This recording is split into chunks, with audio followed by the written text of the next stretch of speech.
I was asked this week to do a video on how I awakened to understand that I'm a Hebrew Israelite. At the time the person asked me, I told them it would be unlikely I'd be able to do it. And the reason was because generally right now we're doing a study in the prophecies of Ezekiel. And it's a very important study, and I don't want to interrupt it. And so we have been doing that. And generally, I do the studies on Friday night, Sabbath morning, Sabbath early afternoon. I do those 3 slots because it's most convenient for me because of my work schedule. But as I was contemplating that and praying over it and meditating on it, I came to a conclusion that I do have time now because I am on vacation. It's the middle of the week and I'm on vacation, and I do have time to do it. And then, of course, I always ask a question of myself, and I talk to my wife about it as well as the Father, but can the Father get glory? Can someone be strengthened, encouraged, guided by anything that I do? That's the object in these last days. My only goal, my only aim, my only purpose is to bring honor and glory to my Creator. My understanding at this point is to bring the highest level of honor and glory is to be obedient to His commandments. And to receive, in order to be obedient to His commandments, I have to receive of His Spirit and to relinquish the spirit of disobedience that naturally occurs in me. And so that's my glory. That's my glory. That's my goal for His glory. And so that's why I'm doing this. To do that, to try to bring honor and glory. Hopefully this testimony, this witness, will give some person an impetus, an encouragement, an inspiration to be obedient to the Father, to seek the Father, to receive of His spirit of righteousness, holiness, and truth, and to give Him the ultimate honor and glory and praise that He is deserving of. So as I begin this, I've already prayed, and this is actually my second attempt at this as my phone shut off the first time, which makes perfect sense. I know there's a spiritual war always raging, and these things happen. So the scripture that I want to start off with is in Proverbs. It's Proverbs chapter 4 and verse 18. Proverbs chapter 4 and verse 18. And the scripture says, the path of the just is as the shining light that shineth more and more unto the perfect day. When someone asked me to do a video about how I awakened to understand that I am a Hebrew Israelite, I came to a quick understanding that this did not happen in one place at one time, in one instant, but that it's part of a journey that I believe all human beings go through. The journey does not always end well. It's not always guided by the Father, but yet all of us are on a journey. Some of us are guided by other spirits, evil spirits. Some of us are guided by other things, other inclinations, other reasons. But we're all on a journey. And from the earliest age that I can remember, when I started praying, even as a very little boy, I've always asked who I believed to be the Creator, who I used to call God, who now I call Yah, short for Yahweh. I've always asked Him to guide me and lead me in the path that He would choose for me. And that's generally, that came to my consciousness as a result of reading the Bible. I started reading the Bible first when I was 12 years old and completed my first reading cover to cover of it when I was 15 years old. And certain things that I read as, of course, going through the scriptures stuck with me. I don't believe it was accidental or coincidental that I read the Bible or started reading it through at that age. But there were things that were planted into my mind at that time, which stuck with me all the way till now. And I'm now 57, going on 58. Psalm 31 is one of them. I've always loved this psalm for many, many decades, but these words in the first 3 verses have always kind of stuck with me, and I believe the Father planted them in my mind. It says, "In thee, O Yahweh, do I put my trust. Let me never be ashamed. Deliver me in thy righteousness. Bow down thine ear to me. Deliver me speedily. Be thou my strong rock, for a house of defense to save me. For thou art my rock and my fortress. Therefore, for thy name's sake, lead me and guide me." I've always asked him to do that. And so my awakening as a Hebrew Israelite is a process that I believe has been going on my entire life. Literally. My mother is born of Jamaican parentage. My grandfather is from Runaway Bay, Jamaica. My grandmother is from Kingston, Jamaica. And she was born in Kingston, Jamaica. And they were both, my grandparents, at one point, Seventh-day Adventists, from my great-grandfather in the I think he got baptized in the late 1800s, early 1900s. And so as a little child, my grandmother would come by our house from time to time, our home, and take me and my little brother to the SDA church. So that was an influence on my experience. In my house, we did not follow that religion, or my mother was basically a spiritualist. She became an astrologer. She was into voodoo, and she was into astrology and tarot card reading, various types of spiritualism that, of course, later I would learn were abominations to the Creator. My father, who was in the home, I was fortunate enough to have my father. Many black men don't, because this culture, this society, this Eurocentric culture has done its best to destroy the black man. So I was very fortunate in that I was raised with my father. But he also, having come from a mother that escaped poverty and sharecropping in Florida and came to New York in the 1930s, he also did not have any specific spiritual guidance. He believed in the Bible. My mother also, though she was into voodoo, also claimed to believe in the Bible. And they also believed in prayer. But we didn't have any specific religion that we followed. So that was my influence early on. Also, I remember early on, I'm going on 58 years old. I am a child, very much a child of the 60s. And I remember Martin Luther King. I remember the exact where I was the day he was killed. I remember Malcolm X. I remember the Black Panthers. I remember the Vietnam War. I remember heroin epidemic, and I remember people being hooked on heroin. A lot of the people at the time, I was a little boy, and I remember teenagers, young adults being hooked on it.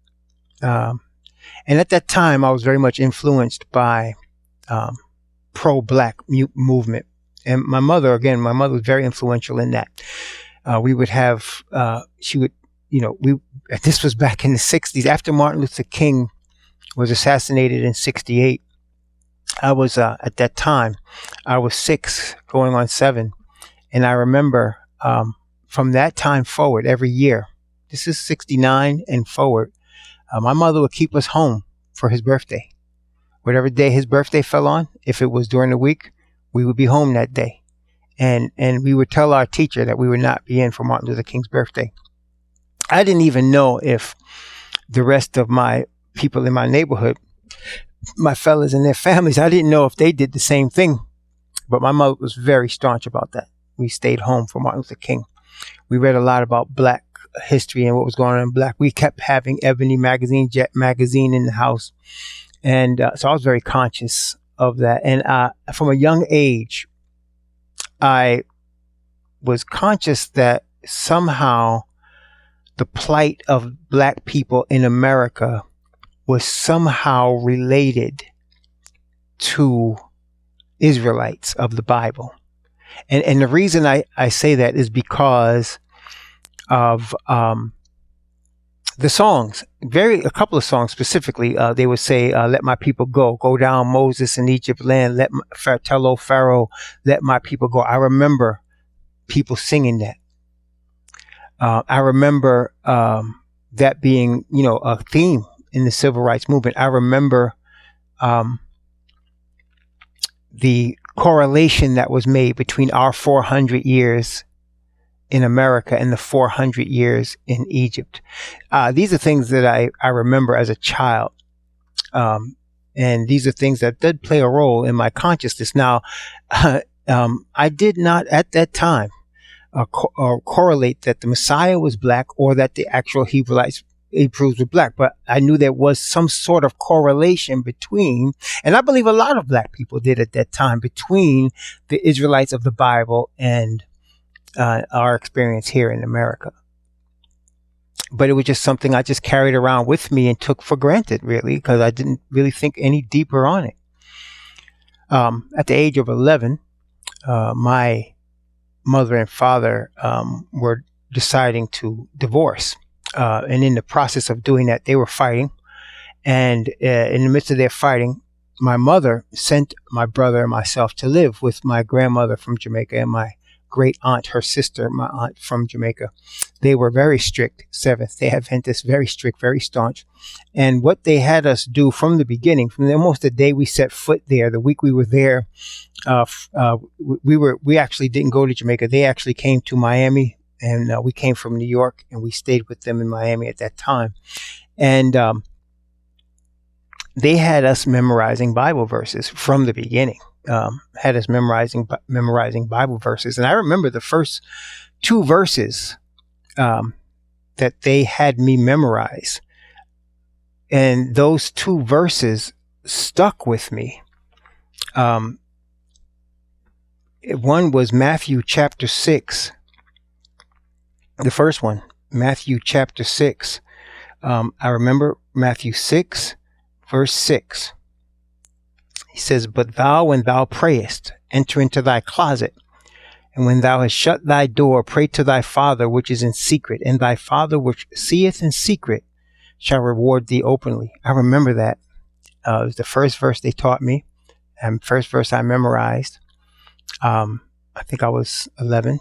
Yeah, I was 11 years old at that time. And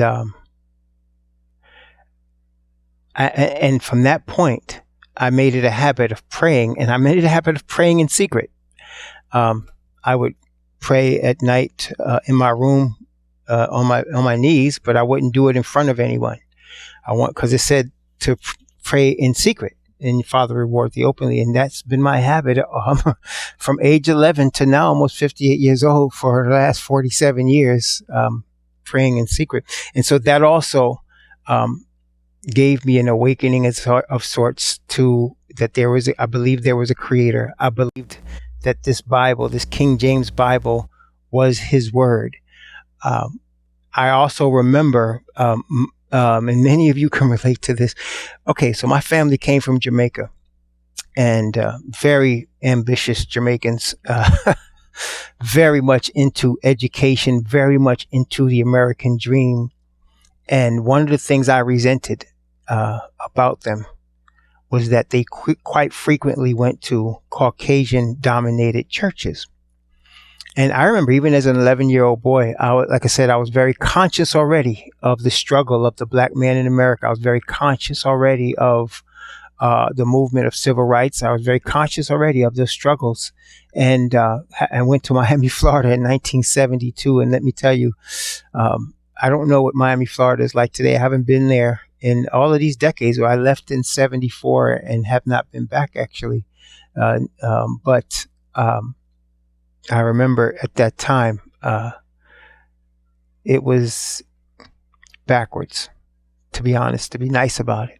I remember a Caucasian girl. I was 11. She whistled at me with her father present, or I assumed it was her father, was a straggly-haired Caucasian man, and he had a rifle, and he clicked the rifle and pointed it to shoot me because she whistled at me, and I was riding my bike past their house, and I rode very fast. He didn't pull the trigger, but I knew what we were dealing with. I remember the first day of class, the first day of school, in that all Caucasian. It was Caucasian and Cuban in the school. And I remember the day I got there, they were having a spelling test. Now, I was pretty academically inclined, and I remember I took a lot of pride in two areas, mathematics and spelling. So the teacher, never forget her, Miss Allran from Alabama. She said, "Well, boy, you don't have to take this test. You didn't get a chance to study." But I said, "No, I'll take the test. I want to take the test." So she said, "Okay." So she gave me the test. There were 10 words, 9 right and 1 wrong. And so after that, for the rest of the quarter, there were 9 more tests. I got 900s. So I got 190 and 900s. And at the end of the quarter, she gave me a B in spelling.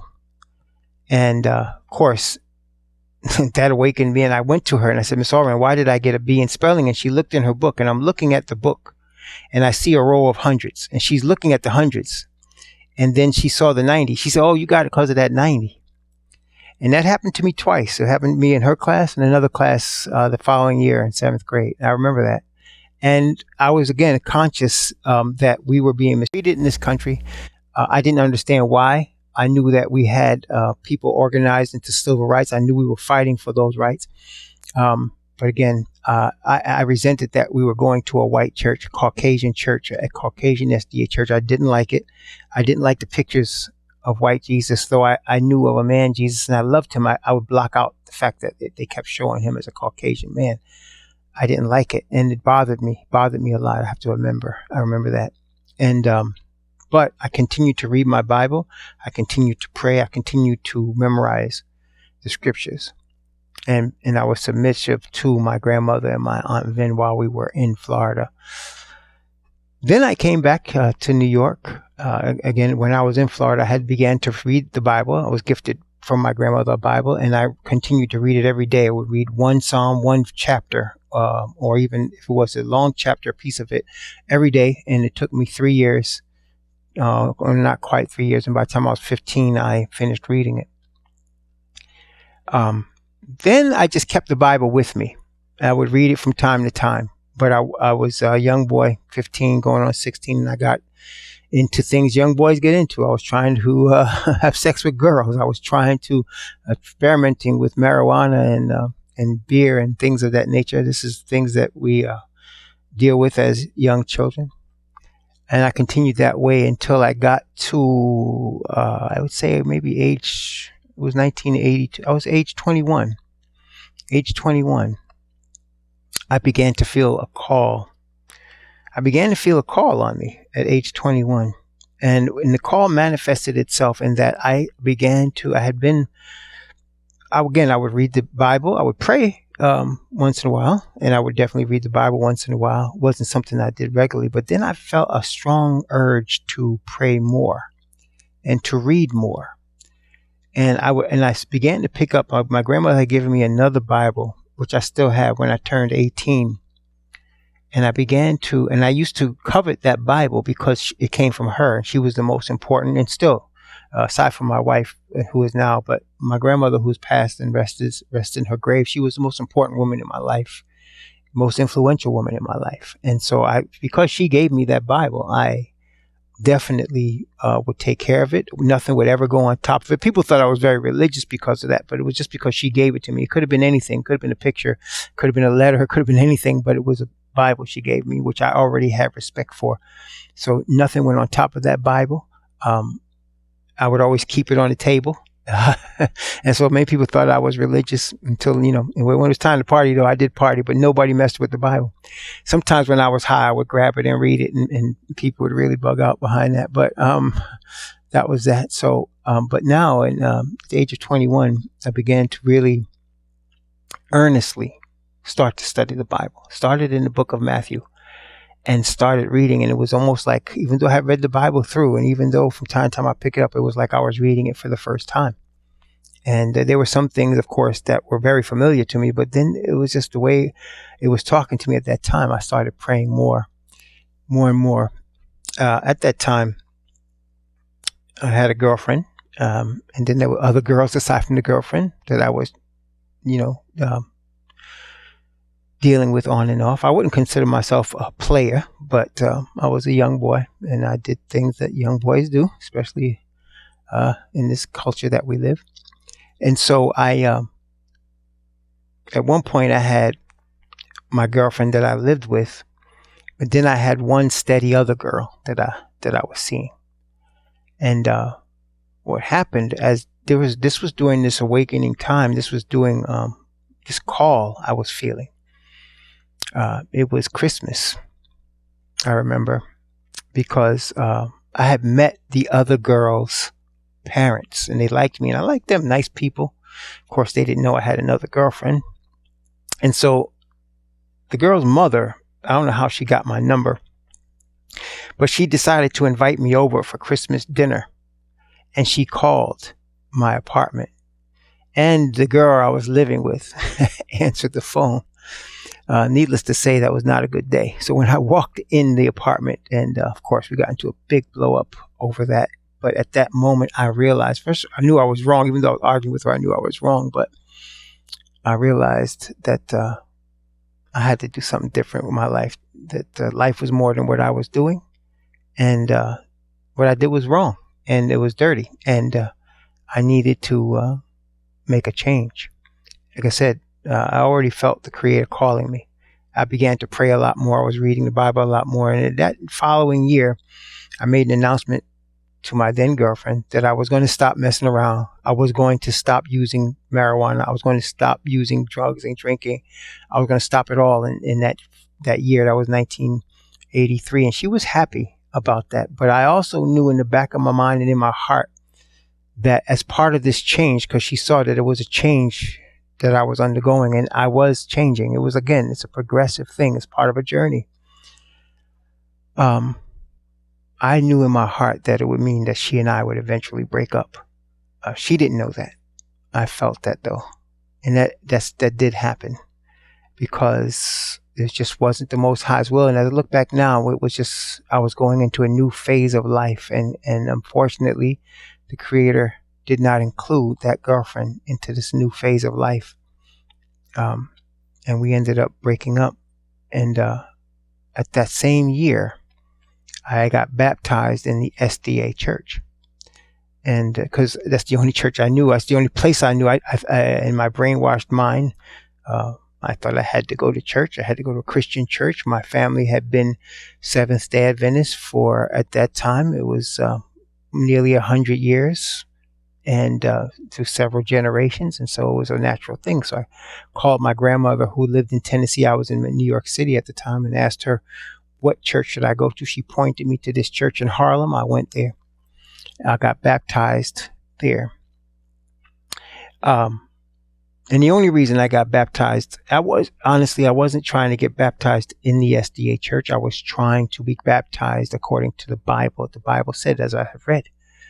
But as part of that, around me was people that were rejoicing that I was part of the SDA church. And so I became part of the SDA church. But let me go back prior to that, in 1982, prior to the blow up with my then ex-girlfriend, when she was still my girlfriend, I had got on my knees in my apartment and asked, in the middle of my Bible that my grandmother gave me, there was a prayer that you can invite Jesus in your heart. And I did it. And I did feel something. Something definitely happened. And when I got up off my knees, everything looked different. And that was October of 82. And I realized I needed to make some changes in my life. And things had started changing. And then again, with that blow up in December, a couple months later, definitely I needed to make changes in my life. And I ended up doing some things that probably seemed crazy, but at the time, I quit my job. And because it had me working on the Sabbath, I just quit. As I look back now, I didn't have to quit. All I had to do was approach my supervisor, and she would have been very accommodating. In fact, she told me that later. If you just asked me, I would have let you have the Sabbath off. She said, we'd get you something to work when you didn't have to work on Sabbath. But I was at that point, I had already told them I was quitting. So I left the job and began working temp. And I was trying to, and then at that time I was home a lot after we had broke up with my girlfriend and I got baptized. I was just studying the word and praying and fasting, studying the word and praying and fasting. And I was really growing in the spirit, growing in the word. At that time, some people visited the SDA church. That was my first year in that church as an adult. And they began to give me some books. These books were by Ellen White. They just gave them to me. Great Controversy, Desire of Ages, Patriarchs and Prophets. And people just gave them to me. I would just get these books. And I would ask about them, and people told me, oh, this is a prophet, blah, blah, blah, blah. And I started reading these books. And I was impressed with the books, particularly The Great Controversy and The Desire of Ages. I was very impressed with these books. And so I began to read these books beside my Bible. I would have my Bible, and I would have one of these books. Generally, it was either The Great Controversy or Desire of Ages. And I would read through that book and read my Bible with it to compare Bible to it and to continue. Then, of course, I was going to church every Sabbath, and I would bring a notebook and listen to everything the pastor said, everything he said. I would write down every single verse that he anything come out of his mouth that was a verse. I wrote it down. And if I had time, I would look it up and try to start writing it. But I would definitely write down the verse and then come home afterward and go over everything he said, and learned a lot that way. And then, of course, in the Bible I had, in the margins, there were cross references. So I was diligently studying the Bible and looking through the cross references and looking back. At this time, I was 22 years old, and I was really studying. Now, I didn't have a conscience at that point to continue to read through the Bible like I did when I was 15. I was just studying it as I was being led to study it. And I was reading and cross-referencing and taking notes and things like that. And I learned a lot. But over time, then I became a teacher in the church. And then over time, the Spirit's fire that I had began to die out. And I hated that. Didn't know what was causing it. But it began to die out. And I got baptized in 83. So maybe around 87, I noticed it. I wasn't as fervent. I wasn't as spiritual. I didn't feel that power that I felt when I first got up off my knees in 82, guiding me. And I didn't know what it was because I felt like I was in the church.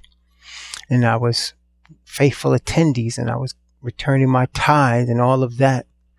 So I didn't understand. And the only people that I would see that had the fire that I used to have were the new believers that would come in from a crusade or from a evangelistic effort, and they would come in and they would be so excited, but then they also would die out. And I also noticed that the younger people would only stick around the church till they got to be of age, and then they would leave and go into the world that I had left.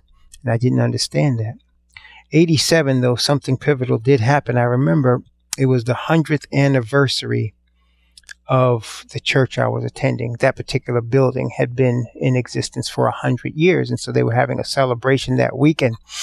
They would bring pastors that used to pastor that church in that church one day for the 7th day. And on the 7th day, there was this particular pastor. He was a very well-known Seventh-day Adventist pastor, evangelist. And he preached about the importance of the Jews and how and what we owe the Jews, and how the Bible was written by Jews, and how all the prophets were Jews. I had never heard anything like that. And it hit me hard because I had always had it, like I said, subconsciously, but it never was raised to my conscience. But what he was doing, he was calling the Caucasian Ashkenazis the Jews, but he was saying we owed them because it's supposed to go to the Jew first. They're our brothers, he would say. That part bothered me, but the idea that the Bible was written by the Jews, at least I called them Jews at that time, and that it was all the prophets were there, and there was and he said anything you get from a Gentile, you don't trust it. He said it's got to come from a Jew. It's got to come from an Israelite. He said if it doesn't come from an Israelite, don't trust it. He said, if it doesn't come from an Israelite, it's not kosher. I got the tape of that sermon and I kept it for the next 20 years because it had touched me so much, and there was something about it. At that same time, as I had, one of the things that came to my consciousness at that time was the book of Deuteronomy. It became my favorite book. The two books in the Bible that were my favorite book was the book of Deuteronomy, which is still my favorite book, and the Gospel of John, which is still one of my favorite books. The Gospel of John, one of my favorite books. But the book of Deuteronomy was number one. And I would just pour into that book and study it. And I got to Deuteronomy 28. And I mean, I was really taking my time and studying this book. And when I got to 28, first of all, somebody might ask, well, what led you up? I mean, why were you, what was it about Deuteronomy? You know, as I look back now, I know it was the Father. I know it was because, I mean, Deuteronomy is the book of the law. It's the book of the law. When the Bible talks about the book of the law, when it talks about the law, it's talking about the book of Deuteronomy. I know people say Pentateuch, you know, first 5 books of Moses. No, it's talking about Deuteronomy is the book of the law. In fact, Deuteronomy calls itself the book of the law. And so I was really joined to it at that time. I was led. And so when I got to 28, it blew my mind. I mean, like I said, I had read the Bible through as a youth and had been studying and cross-referencing it. But all of a sudden, this particular book, and in 1987, when I heard that sermon, it was at the same time I was really focused on this book. So you can see how this was kind of colliding. And I'm studying this book and I'm like, whoa, man, this thing is powerful. And to be honest, when I looked at 28, this is what happened. Man, I got caught up in the blessings. I read the curses, but I'm going to tell you the truth. I was scared of the curses. I was scared of the curse. I read those curses and they made me scared. And so I decided to focus on the blessing. And the reason I did that, my mind, I'm thinking, well, the curses don't matter because I'm not going to be disobedient. I'm going to be obedient. So what matters to me is the blessings.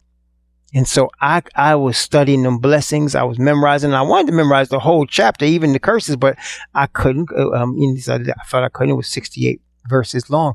But what I did memorize, aside from looking at Deuteronomy 28, when I got to Deuteronomy 30, I memorized that chapter because in Deuteronomy 30, it tells you when all these things come upon thee, the blessing and the curse. In other words, there's an end to all of this. This Deuteronomy 28, when it talks about the blessing and then talks about this horrible curses, there's an end to it all in chapter 30. And I thought that was so hopeful. That was something to look forward to for the people of the Most High. So at that time, I was convinced that I was among the Israelites, but not in the sense that I know now. I thought that the SDA church was the Israelites. Yes. And that because I was SDA, I was Israelite. And it wasn't about color. It was about that church. And they actually encouraged that in that church. So I realized that chapter, I know it sounds crazy, but I'm just telling you how I came. What happened? So I memorized chapter 30. Memorized it. Chapter 30. All 20 verses, memorized it. And one day, as I'm studying, and I took these promises